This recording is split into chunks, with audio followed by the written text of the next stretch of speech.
কুরআন কুরআন কুরআন কুরআন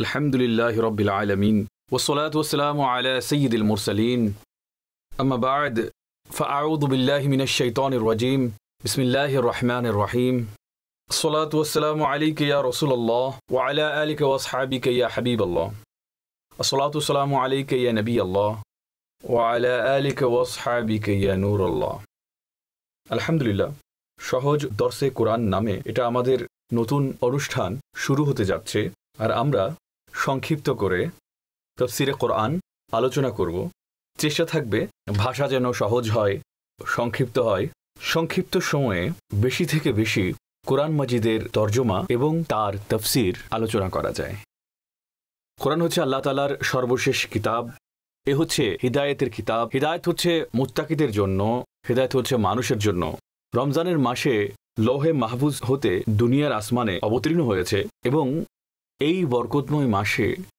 লাইলাতুল কদরে তা নাজিল হয়েছে এবং 23 বছর সময়কালে এই কোরআনে মাজিদ অল্প অল্প করে সরকারে দো আলম নূরে মুজসম আহমদ মুজতবা মুহাম্মদ মুস্তফা সাল্লাল্লাহু আলাইহি ওয়াসাল্লামের উপর নাজিল হয়ে এসেছে এবং 23 বছরের সময়কালে এই নাজিলের প্রক্রিয়া পরিপূর্ণ হয়েছে জ্ঞানের মহাভাণ্ডার পূর্ববর্তী এবং পরবর্তীদের সংবাদ সম্বলিত মানুষের জন্য পথপ্রদর্শনের বাণী সত্য মিথ্যার মাঝে পার্থক্য এবং ফয়সালাকারী উজ্জ্বল বর্ণনা এই কিতাবে বিদ্যমান আছে এর এক একটি সূরা এর এক একটি আয়াত এক একটি বাক্যাংশ এর এক একটি শব্দ নূরুন আলা নূর এটা হচ্ছে আল্লাহর কালাম কালাম হচ্ছে আল্লাহর সিফত কোরআনের আজমত শানের বাস্তবতা হচ্ছে এটা বর্ণনা করে শেষ হবে না আল্লাহ তাআলা একে আমাদের জন্য অবতীর্ণ করেছেন যাতে আমরা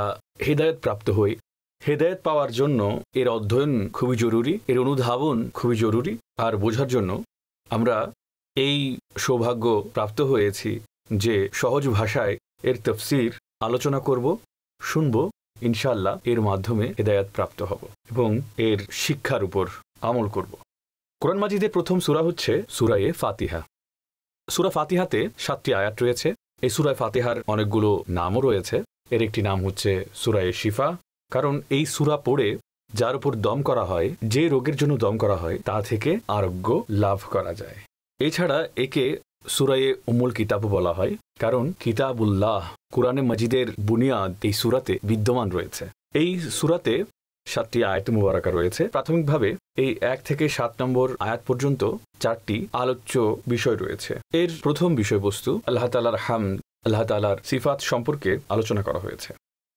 দ্বিতীয় বিষয় কেবল আল্লাহ তাআলার ইবাদত করা এবং কেবল তার কাছ থেকেই প্রকৃতপক্ষে সাহায্য প্রার্থনা করা এর তৃতীয় আলোচ্য বিষয় সিরাতুল মুস্তাকিমে চলার দোয়া চতুর্থ আলোচ্য বিষয় সেই সিরাতুল মুস্তাকিম আসলে কাকে বলা হয় তো এখানে এই 4টি আলোচ্য বিষয় নিয়ে আলোচনা করা হয়েছে ইরশাদ হচ্ছে আউযু বিল্লাহি মিনাশ শাইতানির রাজীম বিসমিল্লাহির রহমানির রহিম আলহামদুলিল্লাহি রাব্বিল আলামিন الرحمن الرحيم مالك يوم الدين إياك نعبد وإياك نستعين اهدنا الصراط المستقيم صراط الذين أنعمت عليهم غير المغضوب عليهم ولا الضالين آمين সকল প্রশংসা আল্লাহর জন্য যিনি সমগ্র জগতের পালনকর্তা খুবই দয়ালু এবং করুণাময় বিচার দিবসের মালিক আমরা তোমারই ইবাদত করি এবং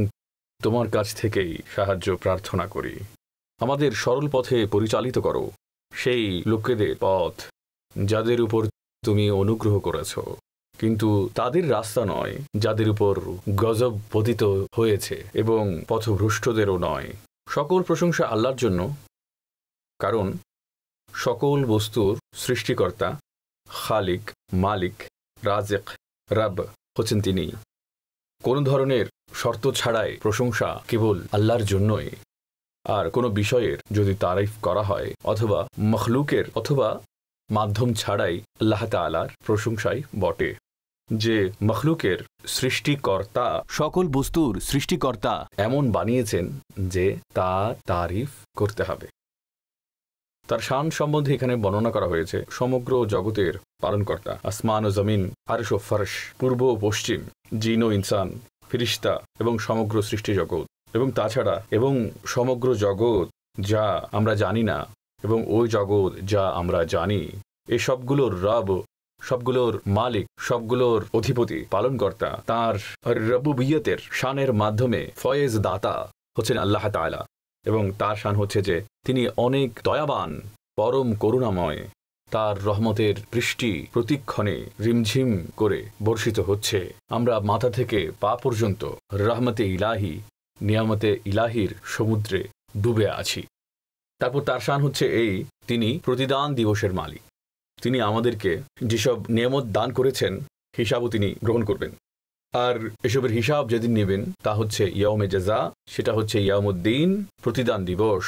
সেদিন জিজ্ঞাসাবাদ করা হবে এবং তিনি আমাদের কাছে জানতে চাইবেন, তোমরা এইসব নিয়ামত কিভাবে ব্যবহার করেছো, কোথা থেকে অর্জন করেছো, আমার হুকুম মোতাবেক ব্যবহার করেছো না তার বিপরীত করেছো।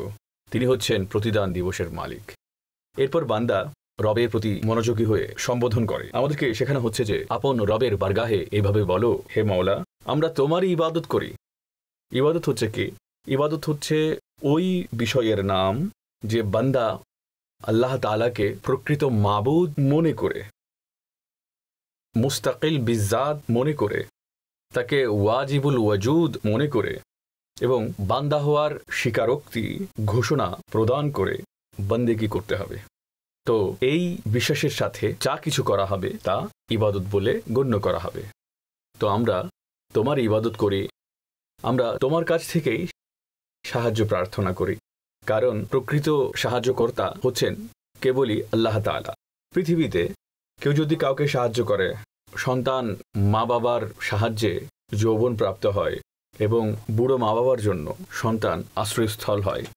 দুনিয়াতে অসংখ্য কাজে আমাদের একে অপরের সাহায্যের প্রয়োজন হয়, কিন্তু এই সকল প্রয়োজনের পেছনে যিনি হাজত রাওয়া, যিনি বিপদত্রাতা, তিনি হচ্ছেন রব তাআলা। কারণ সেই মহান রবই এখতিয়ার দিয়েছেন, সেই মহান রবই তাসাররুফের ক্ষমতা দিয়েছেন, যার কারণে আমরা একে অপরের সাহায্য করতে পারি। তারপর এই সাহায্য করা প্রকাশ্য উপকরণের মাধ্যমে অথবা উপকরণ ব্যতীত হোক। প্রকাশ্য উপকরণের মাধ্যমে হচ্ছে এইভাবে যে আমাকে এক গ্লাস পানি দাও।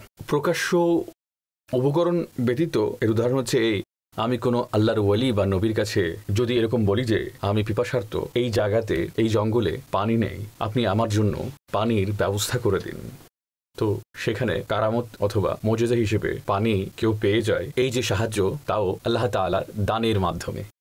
কোরআনে মাজিদে হযরতে ঈসা আলাইহিস সালাতু ওয়াস সালাম কর্তৃক আরোগ্য দান করা, কুষ্ঠরোগীকে শিফা দান করা, অন্ধকে চোখের আলো দেওয়া বর্ণিত আছে, কিন্তু কিভাবে? আল্লাহর ইজনের মাধ্যমে, আল্লাহর অনুমতিক্রমে। কোরআনে মাজিদের মধ্যে জিবরাইল আলাইহিস সালাতু ওয়াস সালামের মরিয়মের কাছে এই কথা বলার উল্লেখ আছে, তোমার রবের পক্ষ থেকে প্রেরিত আমি তোমাকে পুত্র দান করি। কিন্তু পুত্র দান করা কার কাজ? রবের কাজ। এখানে জিবরাইল আলাইহিস সালাম ওয়াসিলা হলেন এবং মাধ্যম হলেন। কোরআনে মাজিদে হযরতে আসিফ বিন বারখিয়া রাদিয়াল্লাহু তাআলা আনহুর সাহায্য করার আলোচনা বর্ণিত আছে যে তিনি বিলকিসের সিংহাসন অল্প ক্ষণের মধ্যেই ইয়েমন দেশ থেকে সুলাইমান আলাইহিস সালামের দরবারে স্থানান্তর করলেন। এটা ছিল কারামত, এটা ছিল সাহায্য, যা কিনা ফাওকাল আসবাব, উপকরণ বাদ দিয়ে। কিন্তু এই সাহায্য কিরকম ছিল? এটা ছিল হাযা মিন ফাদলি রব্বি, এটা আমার রবের অনুগ্রহে। তো সুতরাং যিনি আসল মুস্তাআনে হাকিকি, প্রকৃত সাহায্যকর্তা হচ্ছেন আল্লাহ তাআলা।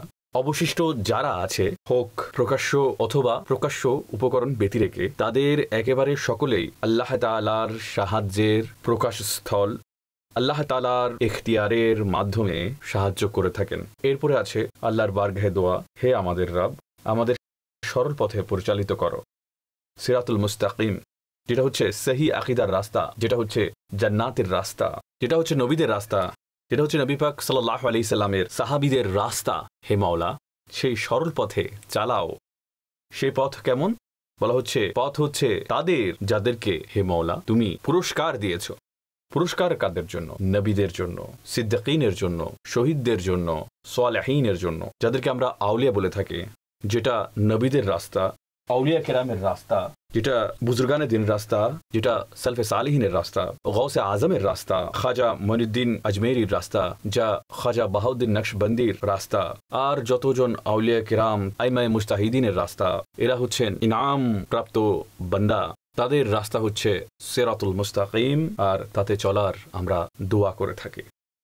আর এ পথে চলার জন্য এটাও আবশ্যক যে গুমরাহদের যে পথ আছে আর যারা আল্লাহর গজবের শিকার হয়েছে তাদের যে পথ আছে তা পরিহার করে চলতে হবে, তা হতে পানাহ চাইতে হবে। মাগদুবি আলাইহিম, যাদের উপর গজব হয়েছে তারা কারা? হাদিসে মুবারাকাতে ইরশাদ হচ্ছে ইয়াহুদি এবং পথভ্রষ্ট গোমরা। তারা কারা? হাদিসে ইরশাদ হচ্ছে খ্রিস্টানরা। এবং উলামায়ে কেরাম এর আরো অর্থ বর্ণনা করেছেন।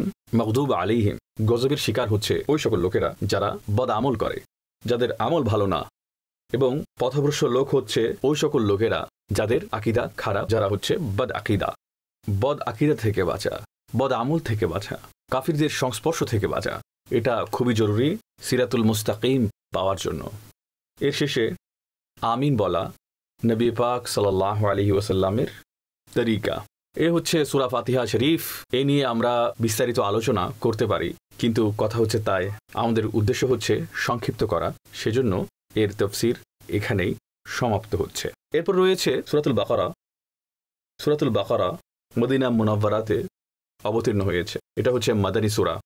এতে 286টা আয়াত রয়েছে, 286, আর এতে 40টি রুকু রয়েছে। এই সূরায়ে মুবারাকা হচ্ছে কোরআন মাজিদের সবচেয়ে বড় সূরা এবং এতে অনেক ফজিলত রয়েছে। এই সূরায়ে মুবারাকায় আয়াতুল কুরসি রয়েছে, যার আজমত ও শান সবার জানা আছে। এই সূরায়ে মুবারাকার শেষে যে আয়াতগুলো রয়েছে তাকে বলা হয়েছে আরশের নিচের ধন ভাণ্ডার।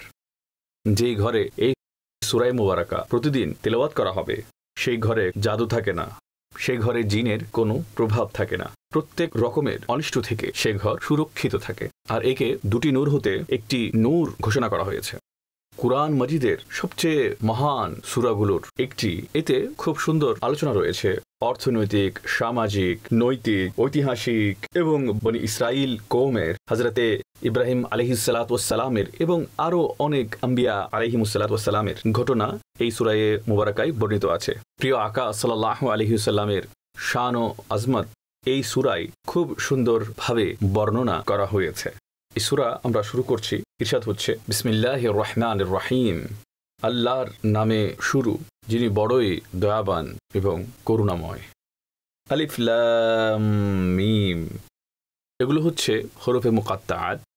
হরফে মুকাত্তাআত হচ্ছে ওই আলাদা আলাদা হরফ যেগুলো কোরআন মাজিদের অনেক সূরার শুরুতে দেখা যায়।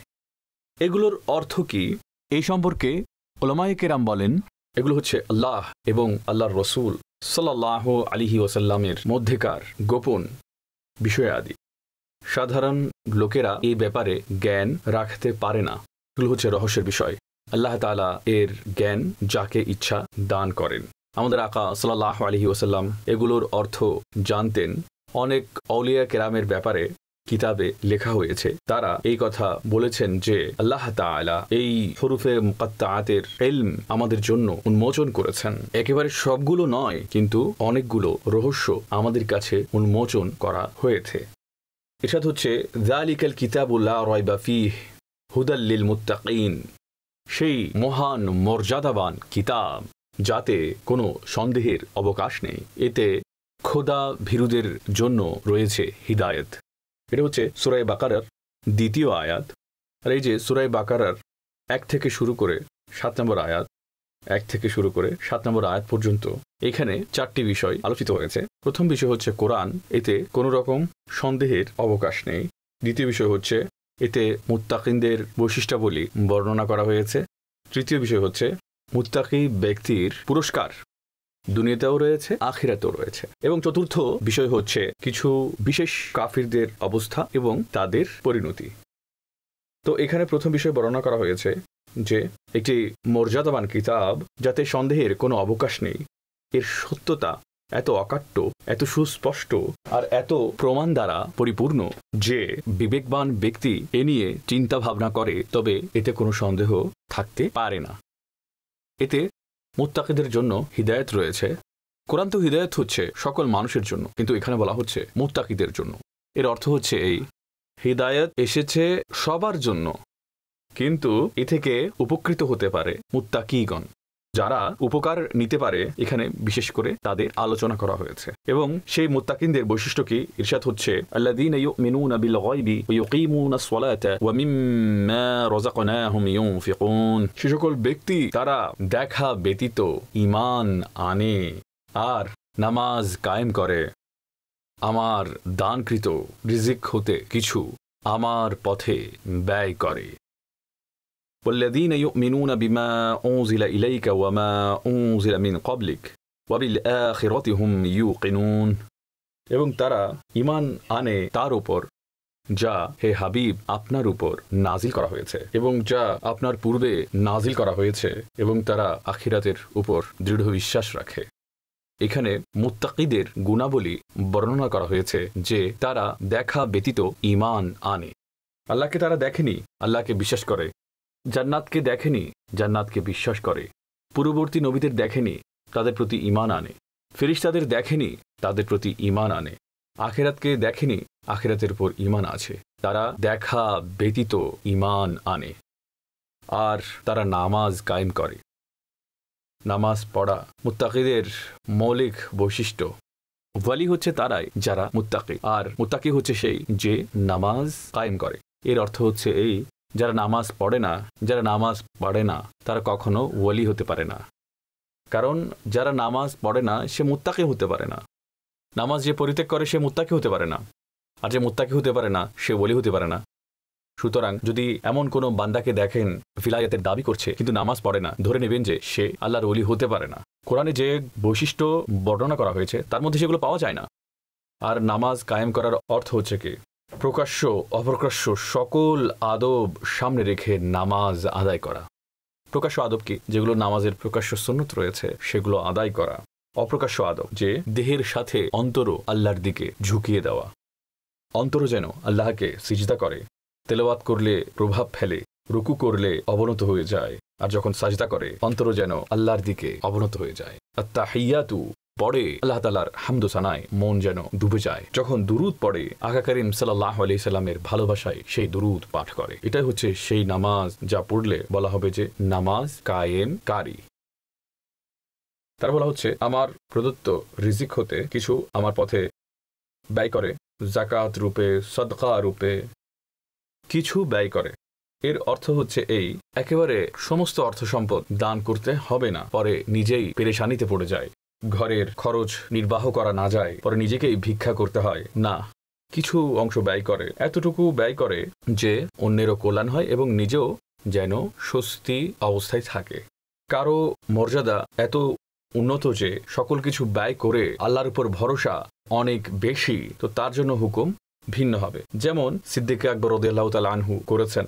আমাদের জন্য হুকুম হচ্ছে এই, যা ব্যয় করবে তার সাথে নিজের জন্য, নিজের সন্তানদের জন্য কিছু অংশ রেখে দিতে হবে, যাতে বিপদে পড়ে না যায়। পরবর্তী বৈশিষ্ট্য বর্ণনা করা হচ্ছে, যা পূর্ববর্তী কিতাব তাতেও ঈমান, এবং এই যে কোরআন নাজিল করা হয়েছে তাতেও ঈমান। তাওরাতের উপর, ইনজিলের উপর, জবুরের উপর, হযরত ইব্রাহিম আলাইহিস সালামের উপর, হযরত মূসা আলাইহিস সালামের উপর, হযরত শীশ আলাইহিস সালামের উপর সহিফা অবতীর্ণ হয়েছে, আর অন্য যেসব নবীদের উপর সহিফা অবতীর্ণ হয়েছে, ওই সবার উপর ঈমান। এবং কোরআনের উপর ঈমান। কোরআনের উপর ঈমান হচ্ছে এই, এর প্রতিটি শব্দ যা আমাদের সামনে বিদ্যমান আছে আল্লাহ তাআলা তাই অবতীর্ণ করেছেন। পূর্ববর্তী কিতাবগুলোর বিষয় হচ্ছে এরকম, এর মধ্যে অনেকগুলো কিতাব আছে যেগুলোর সম্পর্কে আমরা জানি না, কিন্তু আমাদের ঈমান এতটুকু যে আল্লাহ তাআলা অবতীর্ণ করেছেন। এই যে এখন যেগুলো বিদ্যমান বাইবেলের নামে তাওরাত, জবুর, ইনজিলের সংকলন, সেখানে আল্লাহর কালাম রয়েছে, কিন্তু এর সাথে কিছু সংযোজন করা হয়েছে, সেখানে কিছু পরিবর্তনও সম্পৃক্ত আছে। সুতরাং সেখানে যেগুলো আল্লাহর কালাম আছে আমরা তাতে বিশ্বাস করি, যেগুলো বৃদ্ধি করা হয়েছে আমরা সেগুলো প্রত্যাখ্যান করি। আমাদের ঈমান এই কিতাবের ক্ষেত্রে এইভাবে আছে। কোরআনের উপর ঈমানও রাখতে হবে এবং এরপর আমলও করতে হবে। পূর্ববর্তী কিতাবের যেগুলো ইমানের অংশ তার উপর আমল তো করতে হবে, কিন্তু তার যে শরীয়তের আহকাম রয়েছে তার উপর আমল করতে হলে আগে শরীয়তের দিকে তাকাতে হবে যে এই ব্যাপারে কি বলে। এরপর ইরশাদ হচ্ছে তারা পূর্ববর্তী কিতাবের উপর ঈমান রাখে, মুত্তাকি, কোরআনের উপর ঈমান রাখে এবং আখিরাতের উপর ইয়াকিন রাখে। আর তাদের প্রতিদান কি? ইরশাদ হচ্ছে উলাইকা আলা হুদাম মির রাব্বিহিম ওয়া উলাইকা হুমুল মুফলিহুন। এই ব্যক্তিরাই তাদের রবের পক্ষ থেকে হিদায়াতের উপর আছে এবং এই ব্যক্তিরাই সফলতা অর্জনকারী। হিদায়াত মুত্তাকিদের জন্য এবং আখিরাতের সফলতাও মুত্তাকিদের জন্য। এরপর কাফিরদের অবস্থা বর্ণনা করা হয়েছে, ইন্নাল্লাযীনা কাফারু সাওয়াউন আলাইহিম আ'আনযারতাহুম আম লাম তুনযিরহুম লা ইউমিনুন ختم الله على قلوبهم وعلى سمعهم وعلى أبصارهم غشاوة ولهم عذاب عظيم। নিশ্চয়ই ওইসব লোকেরা যাদের ভাগ্যে কুফরি রয়েছে তাদের জন্য সমান যে আপনি তাদেরকে ভয় প্রদর্শন করেন আর নাই করেন, তারা ঈমান আনবে না। আল্লাহ তাদের অন্তরে এবং তাদের কানে মোহর মেরে দিয়েছেন এবং তাদের চোখের উপর পর্দা পড়ে আছে, আর তাদের জন্য অনেক বড় আযাব রয়েছে। এগুলো হচ্ছে কিছু কাফিরদের ব্যাপারে বর্ণনা, যে কাফিরদেরকে যখন ইসলামের দাওয়াত দেওয়া হবে এর মধ্যে অনেকেই ইসলাম কবুল করে নেয়। নবী পাক আলাইহিস সালাতু ওয়াস সালাম অনেক কাফিরদেরকে দাওয়াত দিয়েছেন যারা ইসলাম কবুল করেছে। এর মধ্যে কিছু এরকম ছিল যাদের ব্যাপারে বলা হয়েছে যে এদের ভাগ্যে কুফরি রয়েছে। কুফরের অর্থ এটা যে আল্লাহ তাআলা ওর কপালে লিখে দিয়েছেন যে সে মুসলমান হতেই পারবে না, এরকম নয়, বরং এদের যে একগুঁয়েমি, এদের যে অবাধ্যতা, এদের যে হকের বিরোধিতা করা, এদের যে বুঝে শুনে জানা বোঝার পরেও সত্যকে গ্রহণ না করা, তাদের এই একগুঁয়েমি, আত্মগরিমা, এগুলোর কারণে তাদেরকে ওই অবস্থায় নিয়ে গেছে যে তাদের অন্তরে ঈমান প্রবেশ করতে পারবে না।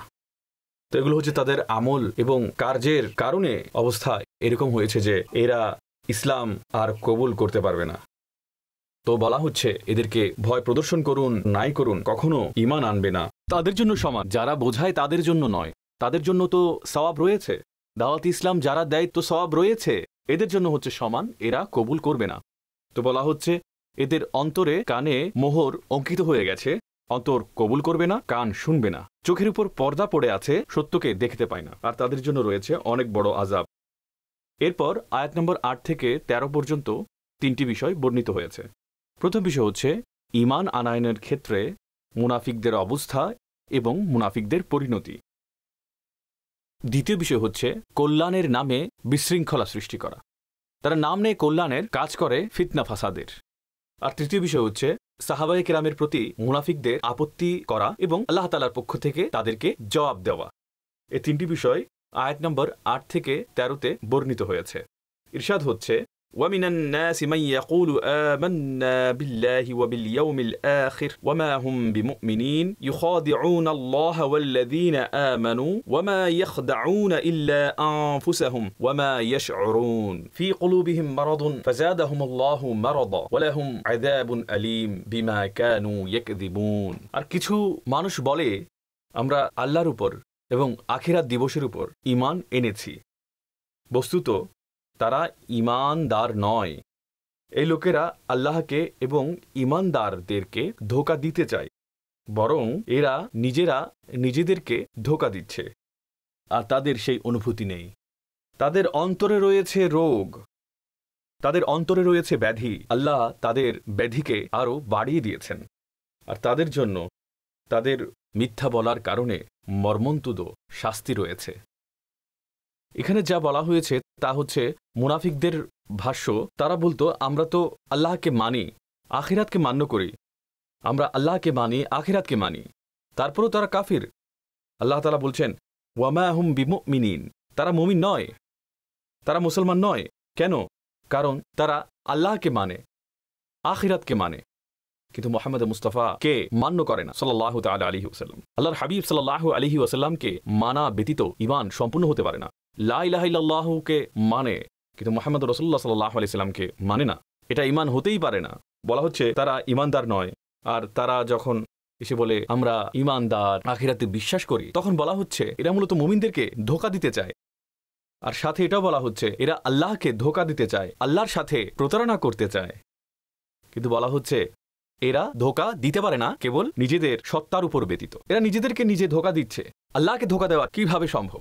প্রশ্ন উঠতে পারে যে এটা মুনাফিকরাও কখন চিন্তা করবে না আল্লাহকে ধোঁকা দেওয়া সম্ভব? উলামায়ে কেরাম এর জবাব দিয়েছেন যে প্রকৃতপক্ষে এরা সরকার দো আলম সাল্লাল্লাহু আলাইহি ওয়াসাল্লামকে ধোঁকা দিতে চেয়েছিল। হুজুরের সামনে এসে বলতেন আমরা আপনার সাথে আছি, আর পেছনে গেলে হাসি তামাশা করত। তো তারা যে নিজ থেকে হাবিবে খুদা সাল্লাল্লাহু আলাইহি ওয়াসাল্লামকে ধোঁকা দিতে চাইছিল, তো আল্লাহ তাআলা এই ব্যাপারে বলেছেন যে তারা আল্লাহকে ধোঁকা দিতে চায়। কারণ আল্লাহর রসুলের ব্যাপার আল্লাহর ব্যাপার উভয়টি একই জিনিস। बखुदा खुदा का यही है दर, नहीं और कोई मफर मकर, जो वहाँ से हो यही आके हो, जो यहाँ नहीं वो वहाँ नहीं। তো নবী পাক সাল্লাল্লাহু আলাইহি ওয়াসাল্লামকে ধোঁকা দেওয়ার প্রচেষ্টা মূলত হচ্ছে যেন এমন যে খোদ আল্লাহ তাআলাকে ধোঁকা দেওয়া। আল্লাহ তাআলা সে বিষয়ে এখানে বর্ণনা করেছেন। তারপর তিনি বলছেন এই লোকেদের অন্তরে ব্যাধি রয়েছে। ব্যাধি কি? মুনাফিকি। নবী পাক সাল্লাল্লাহু আলাইহি সাল্লামের প্রতি বিদ্বেষ পোষণ, আল্লাহ রসুলের সাথে শত্রুতা, হিংসা করা। তো আল্লাহ তাআলা তাদের রোগে আরও বৃদ্ধি করে দিলেন।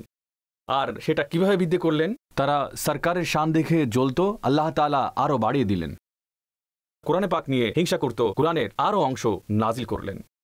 আল্লাহ তাআলা তাদের ব্যাধিকে আরও বৃদ্ধি করলেন। তাদের জন্য তাদের মিথ্যে বলার কারণে মর্মন্তুদ শাস্তি রয়েছে। মিথ্যে বলা এটি অনেক বড় গুনাহে কবিরা। এ নিয়ে অনেক কঠিন শাস্তির বর্ণনা রয়েছে।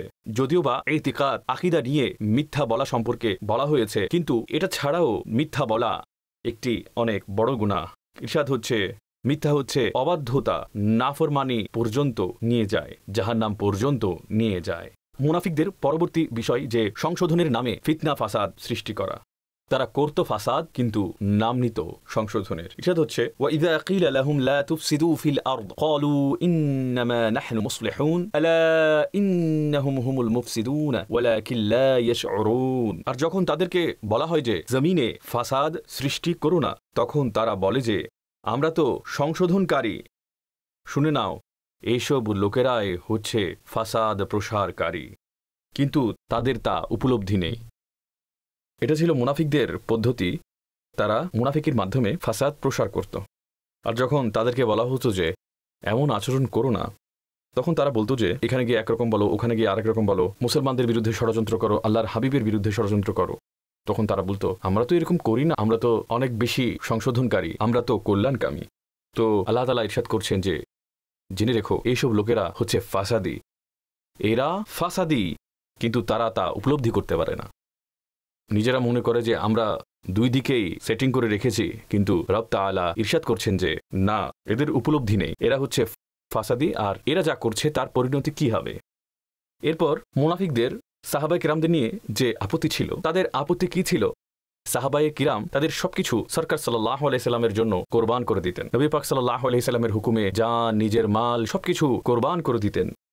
তো মুনাফিকদের জন্য এটা খুবই আশ্চর্যকর বিষয় ছিল যে কি ধরনের বেকুবের কাজ। তো মুনাফিকদের কাছে এটা ছিল নির্বোধের কাজ। তারা বলতো যে তোমরা নিজের সম্পদ ব্যয় করছো, নিজের জমা করা পুঁজি সব ব্যয় করে দিচ্ছ, এটা তো বেকুবি।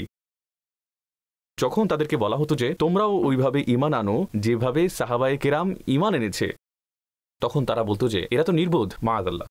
তখন তাদের ব্যাপারে আল্লাহ তাআলা ইরশাদ করছেন ওয়াইযা কিলা লাহুম আমিনু কামা আমানান নাসু ক্বালু আনুমিনু কামা আমানাস সুফাহাউ আলা ইন্নাহুম হুমুস সুফাহাউ ওয়ালাকিন লা ইয়ালামুন। আর যখন তাদেরকে বলা হয় যে তোমরা ওইভাবে ঈমান আনো যেভাবে অন্য লোকেরা ঈমান এনেছে, তো তারা বলে যে আমরা কি নির্বোধের মতো ঈমান আনব? জেনে রেখো নিশ্চয় এইসব লোকেরাই নির্বোধ, কিন্তু তারা তা জানে না। এটা ছিল মুনাফিকদের কথা। তা সাহাবায়ে কিরামের ব্যাপারে বলতো যে নবী পাক সাল্লাল্লাহু আলাইহি ইসলামের কদমে সবকিছু উৎসর্গকারী, নিজের দুনিয়া কুরবান করা ব্যক্তিরা বুদ্ধিমান হতে পারে না, এদের দুনিয়া বরবাদ হয়ে গেছে। তো আল্লাহ তাআলা ইরশাদ করছেন যারা আমার হাবিব সাল্লাল্লাহু আলাইহি ইসলামের জন্য নিজের জান, নিজের মাল কোরবান করে থাকে, তারা নির্বোধ নয়, তারা হচ্ছে বুদ্ধিমান। তাদেরকে যারা নির্বোধ বলে তারাই নির্বোধ। ইরশাদ হচ্ছে জেনে রেখো এসব লোকেরাই হচ্ছে নির্বোধ, যারা সাহাবায়ে কেরামের ব্যাপারে আপত্তি করে, কিন্তু এই লোকেরা তা জানে না। তো নবী পাক সাল্লাল্লাহু আলাইহি সাল্লামের সাহাবায়ে কেরাম হচ্ছেন তারাই যাদের শ্রেষ্ঠত্ব রব তাআলা কোরআনে ইরশাদ করেছেন। তারা হচ্ছেন সেই সাহাবা যাদেরকে আল্লাহ তাআলা নির্বাচন করেছেন তার হাবিব সাল্লাল্লাহু আলাইহি সাল্লামের সংস্পর্শের জন্য, তার নৈকট্যে বসার জন্য এবং তার দিনকে সারা দুনিয়াতে প্রসার করার জন্য। সাহাবায়ে কেরামের শান এত মহান যে তাদের উপর যারা আপত্তি করে তারা হচ্ছে মুনাফিক, আর মুনাফিকদের চরিত্র সবসময় এমনই হয়ে থাকে। এরপর মুনাফিকদের কর্মপদ্ধতি বর্ণনা করা হচ্ছে। ইরশাদ হচ্ছে ওয়াইযা লাকুল্লাযীনা আমানু ক্বালু আমান্না ওয়াইযা খালাউ ইলা শায়াতিনহিম ক্বালু ইন্না মাআকুম ইন্নামা নাহনু মুস্তাহজিউন। যখন তারা ঈমানদারদের সাথে মিলিত হয় তখন বলে যে আমরা ঈমান এনেছি, কিন্তু যখন তারা তাদের শয়তানের সাথে নির্জনে যায় তখন তারা বলে যে আমরা তোমাদের সাথে আছি, আমরা তো কেবল হাসি ঠাট্টা করি। এরা হচ্ছে মুনাফিক। যখন তারা সাহাবাদের সাথে মিলিত হতো তখন তারা বলতো যে আমরা তো ঈমান এনেছি, কিন্তু যখন তারা তাদের শয়তানদের সাথে তাদের সর্দারদের সাথে মিলিত হতো তখন তাদেরকে গিয়ে বলতো যে আমরা তোমাদের সাথে আছি, মুমিনদের সাথে যেটা বলেছি, সাহাবীদের সাথে যা বলেছি, ঈমান এনেছি, এটা তো কেবল হাসি ঠাট্টার জন্য বলেছি, এটা তো মজা করে বলেছি। কিন্তু জানা ছিল না তারা মশকরা কাদের সাথে করছিল এবং এই মশকরা পরিণতি কি হবে। তারা উপহাস করছিল সাহাবায়ে কেরামের সাথে এবং তারা উপহাস করছিল নবী পাক সাল্লাল্লাহু আলাইহি সাল্লামের ব্যাপারে, তারা উপহাস করছিল দ্বীনে ইসলামের সবচেয়ে গুরুত্বপূর্ণ বিষয় নিয়ে। তো আল্লাহ তাআলা ইরশাদ করছেন আল্লাহু ইস্তাহজিউ বিহিম ওয়া ইয়ামুদ্দুহুম ফি তুগয়ানিহিম ইয়ামাহুন উলাইকাল্লাযীনা ইশতারাউ আদ-দালালাতা বিল হুদা ফামা রাবিহাত তিজারাতুহুম ওয়া মা কানু মুহতাদিন। ইরশাদ হচ্ছে আল্লাহ তাদের হাসি তামাশার প্রতিদান তাদেরকে দেবেন, আল্লাহ তাদের হাসি তামাশার প্রতিদান তাদেরকে দেবেন, আর এখন তিনি তাদেরকে অবকাশ দিচ্ছেন তারা যেন তাদের অবাধ্যতায় বিভ্রান্ত হতে থাকে। এরা হচ্ছে সেই লোক যারা হিদায়াতের বদলে গুমরাহি ক্রয় করেছে, তাদের ব্যবসা তাদেরকে কোনো উপকার দেয়নি, আর এসব লোক পথ চেনেই না। তো ইরশাদ হচ্ছে এরা বলে যে আমরা তো কেবল মশকরা করছি। তো বলা হচ্ছে এদের এই মশকরার প্রতিদান আল্লাহ তাআলা দেবেন, যে তোমরা উপহাস করতে, তাও আবার কার ব্যাপারে, কার সাথে? আল্লাহ তোমাদেরকে এর বদলা দেবেন। কিন্তু ইরশাদ হচ্ছে এখন তাদেরকে অবকাশ দেওয়া হয়েছে, আল্লাহ তাআলা তৎক্ষণাৎ প্রতিশোধ নেন না। ইরশাদ হচ্ছে এখন তাদেরকে অবকাশ দেওয়া হয়েছে, মানে তোমাদের অবাধ্যতায় যা করার আছে করে নাও, করতে থাকো করতে থাকো, কিন্তু এমন একটা সময় আসবে সুতো ধরে টান দেওয়া হবে, তখন তারা বুঝতে পারবে যে এই হাসি তামাশার পরিণতি কি হবে। ইরশাদ হচ্ছে এসব লোকেরা হিদায়াতের বদলে গোমরাহি ক্রয় করেছে। তো হিদায়াত কোথায় ছিল? নবী পাক সাল্লাল্লাহু আলাইহি সাল্লামের কদমে। আর গোমরাহি কোথায় ছিল? শয়তানদের কাছে। এরা গোমরাহি বেছে নিয়েছে, আর গোলামির বিপরীত যা ছিল, চিরন্তন স্বাধীনতার পয়গাম ছিল, তা পরিত্যাগ করেছে। তো এরা তো নিয়মই জানে না, এরা তো পথই চিনে না যে কোথায় যেতে হবে, এরা তো ব্যবসার নিয়মই জানে না, ব্যবসা কিভাবে করতে হয়। এরপর আল্লাহ তাআলা মুনাফিকদের দুইটি উদাহরণ বর্ণনা করেছেন। ওই উদাহরণগুলো এই বিষয়ে যে মুনাফিকদের সামনে সত্য এসে গেছে, সত্যের আলো স্পষ্ট হয়ে গেছে, আর তারা সেটা বুঝতেও পেরেছে যে এটাই হচ্ছে প্রকৃত সত্য। তা সত্ত্বেও এরা সত্য অবলম্বন করেনি, বাতিলের পথ অনুসরণ করেছে। নবী পাক আলাইহিস সালাতু ওয়াস সালামের উপর ঈমান আনেনি, তার গোলামি করেনি, বরং দুনিয়াবী উপকারের খাতিরে নিজেদের ঈমান বিক্রয় করে দিয়েছে। আল্লাহ তাআলা তাদের ব্যাপারে দুটি উদাহরণ বর্ণনা করেছেন। প্রথম উদাহরণ যেটা বর্ণনা করেছেন, মাসালুহুম কামাসালিল্লাযী ইসতাওকাদা নারা ফালাম্মা আদাআত মা হাওলাহু যাহাবাল্লাহু বিনূরিহিম ওয়া তারাকাহুম ফি যুলুমাতিল লা ইউবসিরুন সুম্মুম বুকুমুন উমিয়ুন ফাহুম লা ইয়ারজিউন। তাদের উদাহরণ সেই ব্যক্তির মতো যে আগুন প্রজ্বলিত করেছে, তারপর সেই আগুন যখন তার আশপাশ আলোকিত করল, তো আল্লাহ তার নূর নিয়ে গেলেন আর তাকে অন্ধকারে ছেড়ে দিলেন। সে কিছুই দেখতে পাচ্ছে না, বোবা বধির অন্ধ, সুতরাং তারা ফিরে আসবে না। উদাহরণের যে সারসংক্ষেপ উপস্থাপন করছি তা হচ্ছে এই যে কোন একটা জায়গাতে অন্ধকার আছে, আলো নেই, তো সেখানে কেউ একজন আলো জ্বালালো, তখন চারিদিকে আলোকিত হয়ে গেল। আগুন জ্বালালো, আলো চারদিকে ছড়িয়ে গেল, সেই আলোতে এখন পথ দেখা যাচ্ছে। তো যেই বান্দা চায় যে আলোতে সে পথ চলবে, তার জন্য এই আলো উপস্থিত আছে। কিন্তু এই মুনাফিকদের ব্যাপার হচ্ছে এই রকম যে এদের সামনে কোরআনের আলো উপস্থিত হয়েছে, হিদায়াতের আলো উপস্থিত হয়েছে। তারা যদি চায় এই আলোতে পথ চলতে পারবে, তার মাধ্যমে নিজের রাস্তা সে চিনতে পারবে। কিন্তু প্রবলেম হচ্ছে এইসব লোকেরা তার আলো থেকে উপকার নিতে পারছে না, বরং নিজেদের প্রত্যাখ্যান, নিজেদের সন্দেহ, কেবল দ্বিধার মধ্যে তারা নিমজ্জিত থাকে, এবং যার পরিণতিতে এদের কাছ থেকে হিদায়াত চলে যায়। তারা সেই গোমরাহিতে, সেই অন্ধকারে ঘুরতে ফিরতে থাকে। তো এখানে মুনাফিকদের প্রথম উদাহরণ বর্ণনা করা হয়েছে। ইরশাদ হচ্ছে তাদের অবস্থা এরকম যে এদের কান বধির, হকের কথা শুনতে পায় না, এদের চোখ অন্ধ, এরা হকের বিষয় দেখতে পায় না, এবং তাদের মুখ বোবা, এরা হকের কথার স্বীকৃতি দিয়ে ঘোষণা করতে পারে না, এরা ফিরে আসবে না, প্রত্যাবর্তন করবে না। তো এটা হচ্ছে মুনাফিকদের হককে জেনে বুঝে প্রত্যাখ্যান করার পরিণতিতে তাদের সাথে এই ব্যাপার সংঘটিত হয়েছে। দ্বিতীয় উদাহরণ বর্ণনা করা হচ্ছে, ইরশাদ হচ্ছে আও কাসাইয়িবিন মিনাস সামাই ফীহি যুলুমাতুন ওয়া রা'দুন ওয়া বারক ইয়াজআলুনা আসাবি'আহুম ফী আযানিহিম মিনাস সাওয়া'iqi হাযারাল মাউত ওয়াল্লাহু মুহীতুন বিল কাফিরিন ইয়াকাদুল বারকু ইয়াখতাফু আবসারাহুম কুল্লামা আদাআ লাহুম মাশাউ ফীহি ওয়া ইযা আযলামা আলাইহিম ক্বামু ওয়ালাউ শাআ আল্লাহু লাযাহাবা বিসাম'ইহিম ওয়া আবসারিহিম ইন্নাল্লাহ দ্বিতীয় উদাহরণ বর্ণনা করতে গিয়ে তিনি ইরশাদ করছেন, অথবা এদের উদাহরণ আকাশ থেকে অবতীর্ণ বৃষ্টির মতো, যেই বৃষ্টিতে অন্ধকার এবং গর্জন এবং বিদ্যুৎ চমক রয়েছে। এরা তীব্র গর্জনের কারণে মৃত্যু ভয়ে নিজেদের কানে আঙ্গুল প্রবিষ্ট করে। বস্তুত আল্লাহ কাফিরদেরকে ঘিরে আছেন। বিদ্যুৎ এমন লাগে তাদের চোখ ছিনিয়ে নিয়ে যাবে। অবস্থা এরকম যে যখন কিছুটা আলোকিত হলো, তাতে চলতে লাগলো, এবং যখন তাদের উপর অন্ধকার ছেয়ে গেল, তারা দাঁড়িয়ে রইল। আর যদি আল্লাহ চাইতেন তাদের কান, তাদের চোখ ছিনিয়ে নিতেন। নিশ্চয়ই আল্লাহ সর্ববিষয়ে শক্তিমান। দ্বিতীয় উদাহরণ এই বিষয়ে যে আল্লাহ তাআলা আসমান থেকে হেদায়েত অবতীর্ণ করলেন কোরআন রূপে। সেই কোরআনের মধ্যে সুসংবাদ রয়েছে ঈমানদারদের জন্য, তাতে সতর্কবাণী রয়েছে কাফিরদের জন্য, এবং ওই সতর্কবাণীতে একটা যে তীব্রতা রয়েছে, অন্তর প্রকম্পিত করার অবস্থা রয়েছে, সেটা সেখানে আছে।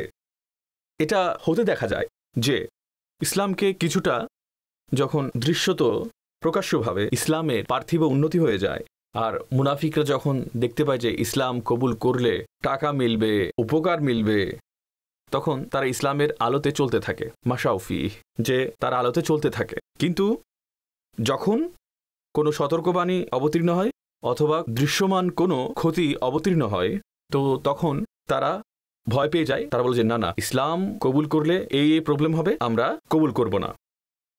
তো এখানে বলা হচ্ছে তারা স্বার্থের জন্য ইসলামের সাথে চলে, ক্ষতির ক্ষেত্রে তারা থেমে যায়, ইসলামের সাথে তারা চলে না। তো ইরশাদ হচ্ছে মুনাফিকদের এটাই অবস্থা, এটাই বাস্তবতা ছিল যে যখন তারা মনে করত যে মুসলমান হলে এই উপকার হবে, তখন তারা ইসলামের সাথে চলতো। কিন্তু যখন তাদের মনে হতো যে না, কোরবানি করতে হবে, জান কোরবানি করতে হবে, মাল কোরবানি করতে হবে, তখন তারা থেমে যেত, এই কাজ আমি করতে পারবো না। তো ইরশাদ হচ্ছে মুনাফিকদের এটাই হচ্ছে অবস্থা। কিন্তু পরিণতি হচ্ছে এই, সুতরাং তারা ইসলামের ফয়েজ দ্বারা নিজেদের ফয়েজ প্রাপ্ত করতে পারেনি, তারা বঞ্চিত রয়ে গেছে। তো ইরশাদ হচ্ছে যদি আল্লাহ চাইতো তারা যে নিজেদের কান বন্ধ করে আঙ্গুল প্রবিষ্ট করে, যাতে তাদের কানে কোরআন পৌঁছতে না পারে এবং কোরআনের সতর্কবাণী তাদের কাছে না যায়, এই ধরনের কাজের মাধ্যমে কোনো ফায়দা নেই। আল্লাহ যদি চাইতো তাদের কান, তাদের চোখ ছিনিয়ে নিতেন। কিন্তু আল্লাহ তাআলা দুনিয়াতে তাদেরকে অবকাশ দিয়েছেন। নিশ্চয় আল্লাহ সর্ববিষয়ে সর্বশক্তিমান। আল্লাহ তাআলা সর্ববিষয়ে শক্তিমান। চাইলে তাদের এই দুনিয়াতেই ধ্বংস করে দিতে পারেন, বিকৃত করে দিতে পারেন, দৃষ্টি ছিনিয়ে নিতে পারেন। আল্লাহ তাআলা সর্ববিষয়ে শক্তিমান। এখানে শাই এর অর্থ হচ্ছে সকল সম্ভবপর বিষয়। আল্লাহ তাআলা সকল সম্ভবপর বিষয়ে শক্তিমান। তো এর যে সঠিক অনুবাদ যেটা দাঁড়ায় তা হচ্ছে এই, আল্লাহ তাআলা প্রত্যেক বিষয়ে শক্তিমান, অর্থাৎ আল্লাহ তাআলা সকল সম্ভবপর বিষয়ে শক্তিমান।